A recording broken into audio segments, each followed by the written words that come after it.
People started to dress up, and I got uglier by comparison. I study myself in the mirror, and I'm disappointed. In my dreams, where I am a grown up and take my own decisions, I live in a house with no mirrors.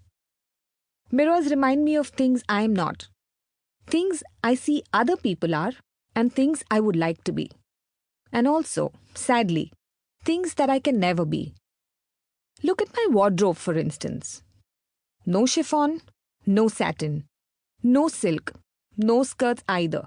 You won't find anything that has frills or embroidery on it. I don't own a single article of clothing that can be worn to a party, let alone a date. I don't have a single pair of footwear that has heels higher than 1 inch. I still end up wearing my sneakers everywhere. I don't have a boyfriend. The only guy I have ever dated was Piyush Mehra, bastard of the highest order.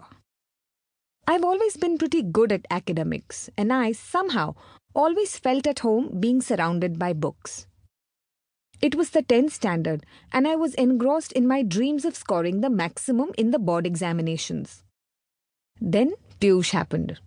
Piyush, the wide-eyed rich boy in school, noticed me. He was charming, had a way with words, and was the most coveted company in school. The way he held my hand on the last bench of the class and told me how I had the prettiest eyes in the whole world melted my teenage heart. I was too naive and loved him to bits. I have to admit, he made me feel like a girl. 3 months later, I realized my responsibilities as a girlfriend, which ranged from completing all his assignments to forging his attendance in classes. No ice creams, no small bits of love notes exchanged during the class, no loving glances shot across the school campus, and surely no dates. A month later, he was holding someone else's hand and saying the same things to her. I was crushed. I thought I would never forgive him. But he had made me feel like I had never felt before. So now I think I have. He was my first experience with love. And though it ended on a bad note, I don't hold it very much against him. After we broke up, I spent days locked up in my room, crying and watching sad movies and cursing everyone. Eventually, I did badly in the board exams. My parents had been expecting a lot from me, and I hated letting them down. My father was a government employee for the first 15 years of his career.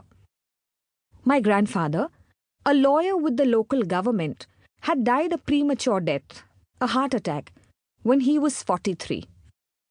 Dad was only 18 then, and the eldest in a family of 3 sisters and 2 brothers. By government rules, he was offered a clerical job at the office and he took it up. He spent the next 15 years working 3 jobs: the clerical job, tuitions, and as a part-time accountant for small businesses, and bringing up his siblings. Just before I was born, he joined a local university as a professor, having done the rest of his studies through correspondence and evening college. Things have been better since, and he wants a better future for both Simran, my older sister, and me. Simran is already on her way. She was always interested in English literature and went off to Delhi to study. We have no doubts that she'll be doing her masters from Oxford on a full scholarship next year. Meanwhile, my future was in shambles when Piyush left me. The 10th standard board results were more disappointing for my father than they were for me. Not that he ever let it show. I remember him coming into room, holding my hand and saying, "I know this is not your best, but I have full faith in you, Niharika. You're meant for bigger things." "I have let you down, Dad. I don't know what to do.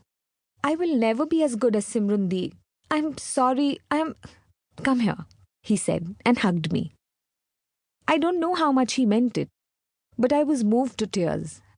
When the other kids were beaten up and disparaged for their less than satisfactory performance in their board exams, I, the expected topper, was just greeted with a warm hug and an ice cream thereafter. The very next day, I found myself neck deep in my books again. I cracked the Bansal's admission test and left for Kota to prepare for IITG.